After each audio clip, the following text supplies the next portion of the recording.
Kita yang salah memahami kesunatan memperbanyak doa di dalam sholat, dalam sujud khususnya. Nabi SAW mengatakan, ma'akrabu bainal abdi wa rabbihi wa huwa sajid, fa'aktsiru fid du'a. Posisi terdekat seorang hamba dengan Allah adalah ketika dia sujud. Maka Nabi kemudian mengatakan, fa'aktsiru fihi du'a, perbanyaklah doa di situ. Tidak ada spesifik dikatakan sujud keberapa, terakhir, kedua, ketiga, dan cuma dianjurkan memperbanyak doa di dalam sujud. Artinya hadis ini dipahami umum, mutlak. Ya. Maka apa pengikatnya? Pengikatnya adalah kalau kondisi kita berjamaah, kita punya kewajiban. Tadi memperbanyak doa hukumnya apa? Apa hukumnya? Mustahab, dianjurkan, sunnah. Tapi tadi jamaah mengikuti gerakan imam, menjaga keserasian berjamaah, hukumnya apa? Wajib. Nah ini yang kadang keliru. Ada kita kejar yang sunnah, kita abai yang wajib. Nah, banyak prakteknya tadi seperti apa? Mohon maaf kalau ada yang mempraktekkan ini saya katakan ini kurang tepat. Ketika kita memperlama di bagian-bagian tertentu, dalam hal ini bab sujud ya, memperbanyak doa, semua dia baca. Ya, Allahumma ajin minan, Rabbana atina fid dunya. Oh, minta ini, minta itu, minta ini. Imam sudah salam. Ya, orang sudah baca, sudah sebagian jamaah sudah kabur, dia masih sujud. Ya. Saya pernah kasus begini Pak, di samping saya, betul-betul, saya assalamualaikum, dia masih sujud. Astagfirullahaladzim, belum bangun, belum. Subhanallah, tidur Pak, bukan doa dia, tidur. Di samping saya pas, nggak lama setelah itu dia bangun, kayak orang linglung, langsung. Bukan tidur dia di samping saya. Kalau gitu ya, kalau itu batal ya. Nah, jadi kalau memperbanyak doa itu, Nabi lama enggak sholatnya? Iya lama. Dalam bab sujud ya. Dalam sholat apa? Sholat sendiri, qiyamul lail ya.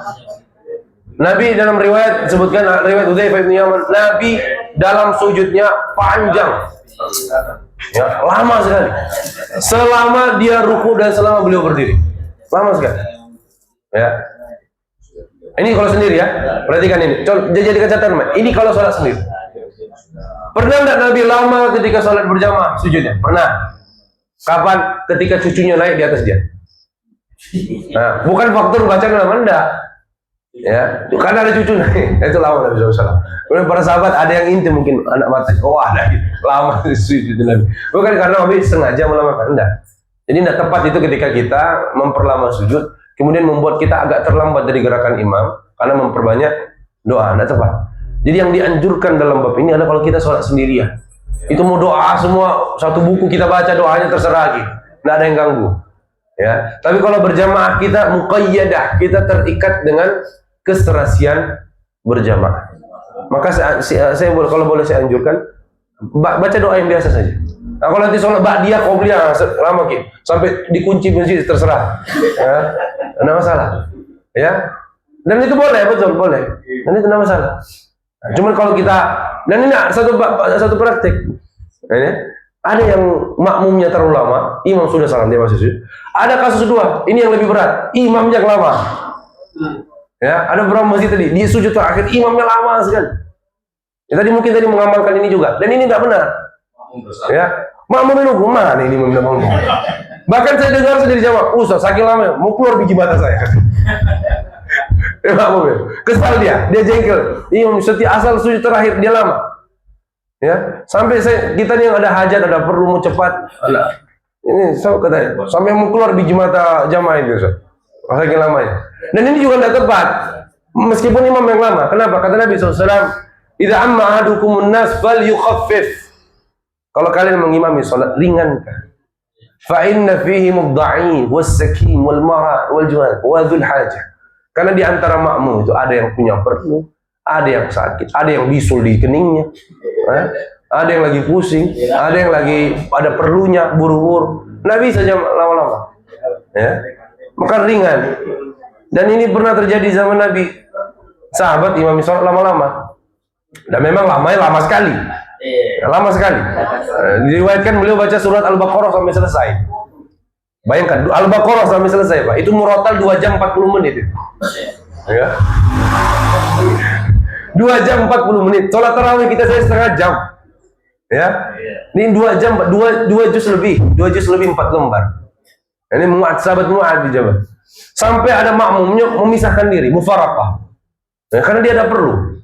Nggak bisa, ya, lama sekali muat ini, Pak Imam ini. Nah, akhirnya mufaraqah di sini. Setelah salam, ya tentu banyak juga jamaah makmum yang nggak protes, tapi ada yang protes satu.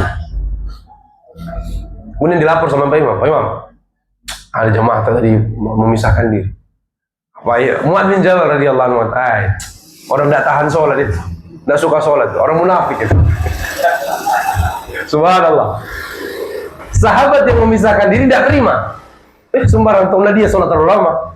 Akhirnya datang kepada Nabi SAW, lapor kepada Nabi. Datang Mu'ad, datang apa? Sahabat ini.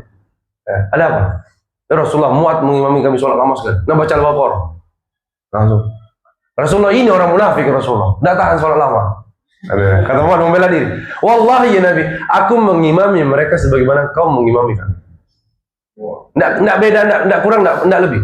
Saya mengimami mereka sebagaimana kau mengimami saya. Dan diriwayatkan lain, Mu'ad ini sholat dulu bersama Nabi, kemudian pulang dia imami warga kampungnya. Karena dia yang paling banyak hafalan dan paling berilmu. Saya persis ya Rasul. Tapi kata Rasulullah, afattanun anta ya Mu'ad. Kau jangan bikin onar di sini Mu'ad. Fattan itu tukang bikin fitnah, bikin onar. Kau jangan bikin onar di kampung. Ya, makmummu tidak sama dengan makmumku.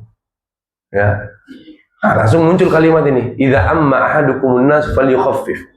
Ya, kalau kalian mengimami manusia, ringankan. Ya, jangan kau baca Al-Baqarah.